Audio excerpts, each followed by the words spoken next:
Bon début de mois à tous, mesdames et messieurs, bonjour, bienvenue dans ce journal. Tout de suite, les titres. Les candidats à l'examen du brevet d'études du premier cycle BEPC sont depuis ce dimanche fixés sur le sort. Les résultats sont disponibles sur le portail e-résultats. Leurs yeux sont à présent rivés sur la phase orale.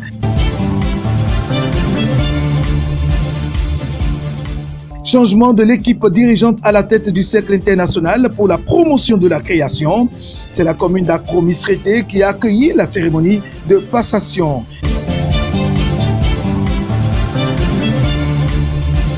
Et puis en interactualité, nous allons parler du soutien du gouvernement égyptien aux sans-abri et aux enfants de la rue en ces temps du Covid-19.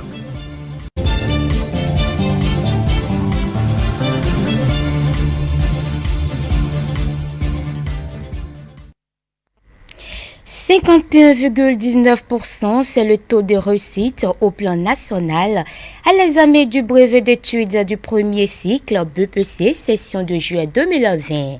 La proclamation des statistiques par département s'est faite dans la soirée de ce dimanche 2 août 2020 au ministère des enseignements secondaires. Un taux de réussite en baisse comparativement à celui de l'année dernière. Je vous invite à suivre un extrait des propos de Roger Koudouadinou, directeur des examens et concours. Il est au micro de Aziz Achamou et Prudence Kosso. À l'issue des travaux de délibération nationale, au titre de l'année 2020, les résultats statistiques de l'examen du BEPC session de juillet 2020 se présentent comme suit. Taux de réussite national 51,19%. Dans l'ordre viennent les départements ainsi qu'il suit. Département premier, Mono, 64,12%. Deuxième, département du Koufo, 61,67%. Troisième, département du Littoral, 58,48%. Quatrième, département du Zou, 59,93%. Cinquième, département de l'Atlantique, 54,08%. Sixième, département des Collines, 53,05%. Septième, département de la Donga, 49,24%. Huitième, département de l'Atakura, 46,13%. Neuvième, département du Borgou, 45,37%. Dixième, département de l'Ouémé, 43,02%. Onzième, département de l'Alibori, 41,86%. Douzième, département du Plateau, 40,07%, soit un taux de réussite nationale de 51,19%. Les candidats à cet examen se sont référés à la plateforme e-résultats mise en place par le gouvernement pour vérification de leurs résultats. Maro Fabio Alaboussari et Edouard Capo ont surpris quelques candidats. On suit le reportage. Aussitôt les résultats du brevet d'études du premier cycle proclamés, que les candidats se sont braqués sur leur smartphone pour vérifier les leurs. Nous avons surpris ici au quartier Segbeya de Cotonou ce groupe de jeunes en pleine recherche de leurs résultats.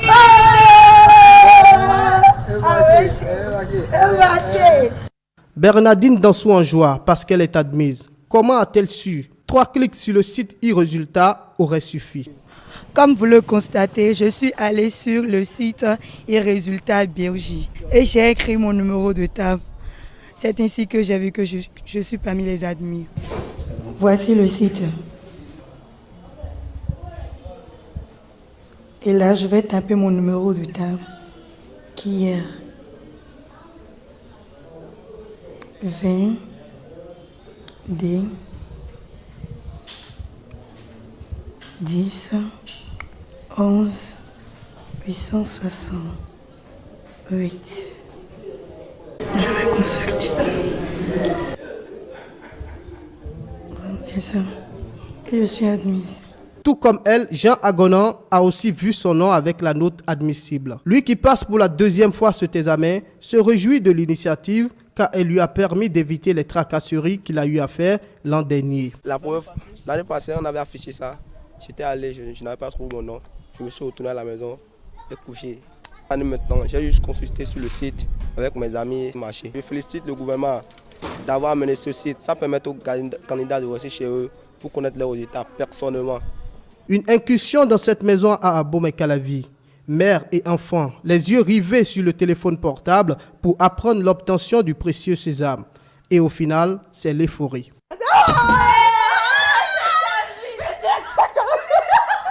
Avec le taux d'avant, j'ai eu peur. Je me suis dit, est-ce que ça va marcher? Maintenant, quand j'étais au boulot, les amis ont commencé par m'envoyer des messages. Et je me suis dit, bon, il faut aller sur le site de e-résultats pour consulter. Et j'ai consulté et voilà, j'ai vu son nom, je suis très contente. Non, mais c'est facile, hein, très facile. Il suffit de faire www.résultats.bj et vous allez sur le site, ça vous demande BPC ou CEP. Vous cliquez sur BPC, vous mettez le numéro de table du candidat et c'est tout. Ça apparaît, le nom, prénom, le centre de composition et tout apparaît. À peine 2 minutes. À cause de cette pandémie, vraiment ça n'a pas été très facile. Oui, je suis très contente et oui, quand je cherchais le résultat, j'avais très peur. Quand je cherche les résultats avec maman, ça donne la peur.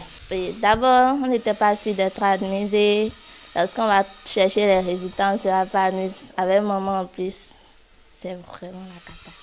Les parents se réjouissent de cette plateforme qui vient réduire les difficultés liées à la recherche des résultats des examens et concours. C'est une innovation très appréciée que je loue fortement. C'est la première fois de ma vie que je vois un truc instantané où on donne les résultats et quelques heures après, les noms s'affichent. Vraiment, c'est du bon boulot. Mon gouvernement en avant.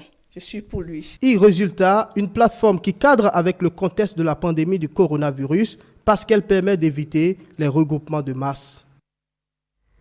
Reçu dans l'émission L'entretien de ce dimanche 2 août, Samuel Babatunde, porte-parole du parti Mouel Bénin. Il a donné sa lecture et celle de son parti sur les 60 ans d'indépendance et la gestion du président Patrice Talon. Le point dans cet élément réalisé par Stélia Padono. La célébration du 60e anniversaire de l'accession à l'indépendance de notre pays, l'occasion des bilans. Dans les collines, où on n'a quasiment jamais pu avoir de l'eau. Aujourd'hui, vous allez à Savet, vous allez à Dassa, vous allez dans les six mairies, les 6 communes il y a un grand travail qui est en train d'être fait. Il y a 2 barrages qui sont en train d'être construits. Un barrage de 2 millions de mètres cubes, je ne sais pas si vous imaginez ce que ça veut dire, 2 millions de mètres cubes, et un autre de 12 millions de mètres cubes, qui vont alimenter toutes les collines. Non seulement il y a ça, c'est qu'il y a à côté des forages. La traversée de Porte-Novo aujourd'hui, elle est nettement plus à l'aise. Elle est nettement agréable. Le pont de Torreguabin, qui n'avait pas été réalisé encore, aujourd'hui, c'est chose faite. De l'Okosa à Plahoué, il y avait une voie qui passe par Devé et qui n'avait pas été bitumée encore. Aujourd'hui, c'est en cours. Vous quittez Tofor, vous pouvez désormais, de Tofor, vous pouvez aller à Djidja, en passant par Abomey. Donc, en passant par Agbanizou, Abomey, tout ça est en train d'être réalisé. Et pour ne pas dire que c'est réalisé déjà. La route, Natitengou, Boukoumbe. Si vous allez là-bas aujourd'hui, c'est une merveille. Et vous roulez sur une route bitumée dans des failles. Mais c'est formidable. Les 4 ans de Patrice Talon ont un apport conséquent qui améliore les acquis engrangés depuis les indépendances. Les 4 ans là, mais ça nous a permis de voir que le Bénin peut changer si nous avons des gens à la tête qui travaillent à le faire changer véritablement. Non pas pour leur gloire, personnel, mais beaucoup plus pour le bonheur de tous ceux qui vivent. Nous avons opté à Moelle Bénin pour le soutien total à Patrice Talon. Et nous estimons qu'il n'a pas il ne veut pas laisser le navire en chemin. Il ne peut pas se dérober parce qu'avec tout ce qu'on vient de citer,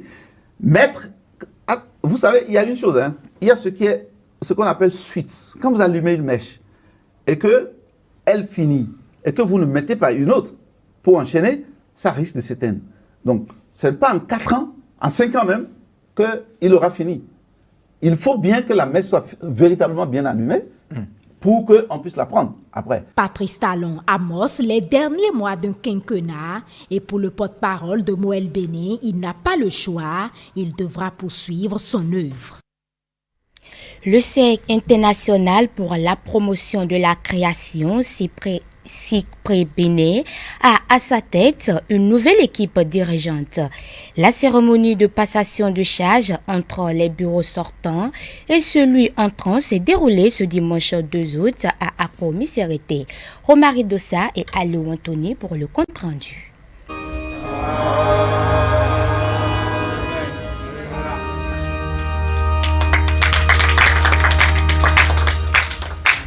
L'Assemblée des membres du Cercle international pour la promotion de la création, CIPRE Bénin, a désormais un nouveau bureau.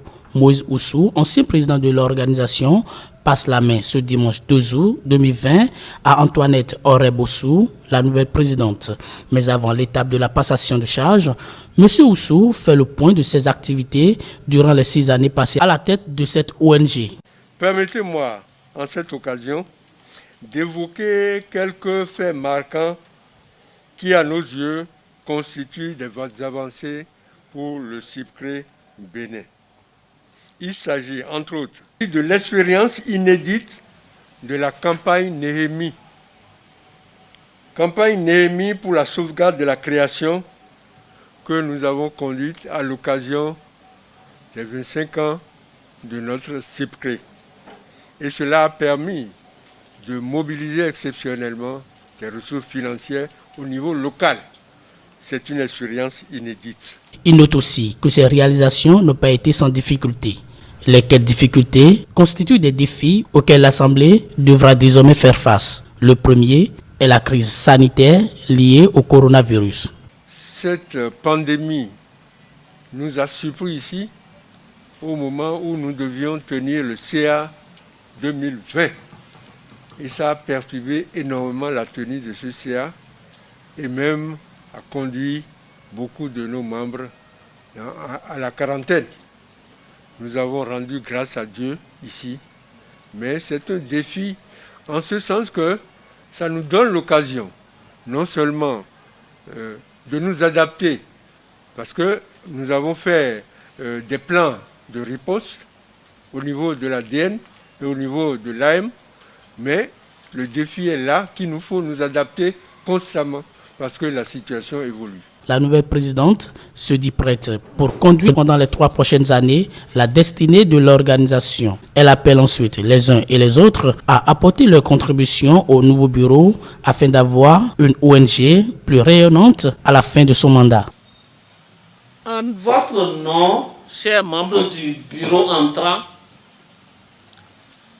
je voudrais rassurer et tout le personnel que nous serons à votre disposition tant que vous avez besoin de nous. Et ça va être réciproque. Il va falloir donc, chers membres du nouveau bureau, que nous nous mettions à la tâche pour que l'AM grandisse. Nous en avons besoin. Le Cercle international pour la promotion de la création, CIPRE Bénin, est une organisation non gouvernementale d'obédience chrétienne. Elle œuvre pour le bien-être de la cité. CIPRE Bénin fait 7 ans d'engagement au service du Bénin, plus humain, sain et vert. Ouverture ce week-end à Cotonou d'une agence d'événementiel dénommée L'Œil Og. Une nouvelle structure créée par 5 jeunes dames et parrainée par l'artiste musicien Richard Flash. Objectif, prendre en charge l'intégralité de l'organisation de vos événements tout en apportant d'originalité et de convivialité. Reportage Marouf Abiola Boussari et Aliou Anthony. Et 5, L'Œil est né. L'agence d'événementiel L'Œil Og est née avec tous ses services spécialisés dans la conception et l'organisation des différents événements. Des événements destinés aux professionnels, à savoir les entreprises, les collectivités et les associations, mais aussi et surtout aux particuliers comme les réjouissances entre amis et connaissances. Célébration adaptée aux souhaits et aux besoins des clients. Et on vous convoque à des réunions et on vous entend, on vous écoute. Qu'est-ce que votre famille aime? Qu'est-ce que votre mari aime? On est à l'écoute. Et ce n'est qu'après ça qu'on détermine de A à Z comment on peut habiller votre événement. C'est-à-dire, L'Œil Og, c'est se faire beau, belle, organiser de beaux événements à des prix abordables. La particularité de cette agence est qu'elle s'occupe de tous les détails. Du budget, de l'habillement, de la sonorisation, du service traiteur, l'agence s'occupe de tout, de A à Z, sans stress. L'agence fait ça, mais l'agence fait aussi tout ce qui concerne la beauté, pédicure, manicure, et rendre beaux les hommes et rendre belles toutes les femmes. Allez chez toi, on te fait tout. Les voici, les 5 jeunes dames qui ont fusionné leurs forces pour faire naître L'Œil Og. Œil pour dire la finesse, l'intelligence qui crée un événement optimal dans le respect des cahiers de charges. Toutes les agences ne s'appellent pas l'œil, ne s'appellent pas l'œil qui veut. Il faut avoir un œil pour contrôler des détails. Ce qui me fait croire en cette organisation, c'est la rigueur des filles. Il y a quelque chose de nouveau qui se présente et je vois qu'il y a des détails qui font que c'est différent des autres. C'est ce qui m'a poussé à accepter d'être parrain de cet événement. J'adore cet œil. La nouvelle agence impressionne déjà les acteurs du domaine. Il y a des agences qui sont spécialisées par exemple en coiffure, d'autres en pédicure, d'autres en soins visage et corps.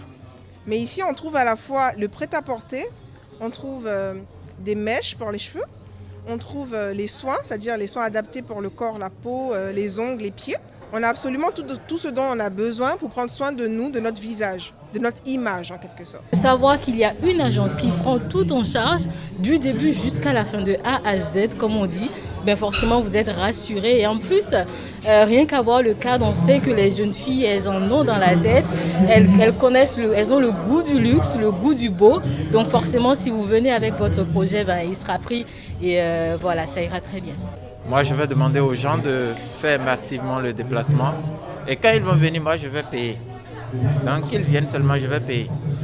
Ils peuvent venir, ils appellent mon nom. On va s'occuper d'eux et moi, je paye après.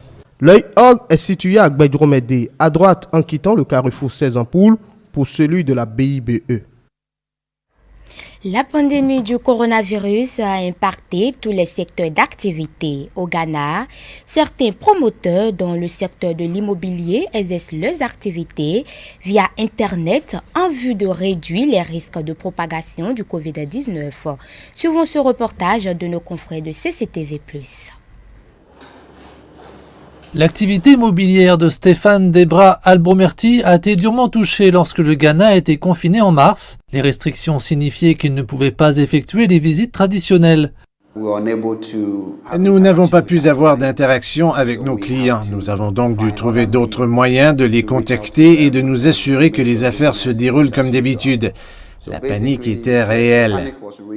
Stéphane a maintenant mis son entreprise en ligne. Il présente ses propriétés aux acheteurs potentiels grâce à des visites virtuelles. Le Ghana a assoupli les restrictions, ce qui signifie que la visualisation des logements est possible en personne, sous le strict respect des mesures de sécurité liées au Covid-19. Mais Stéphane a précisé qu'il constatait toujours une augmentation de l'intérêt pour la visualisation en ligne.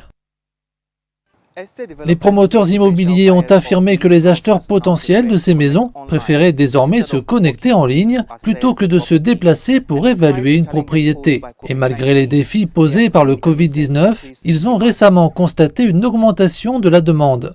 Les promoteurs ne sont pas les seuls à avoir changé leurs habitudes. Sur les chantiers de construction où les propriétés sont en cours de construction, les protocoles sont en cours d'adaptation pour réduire la propagation du Covid-19.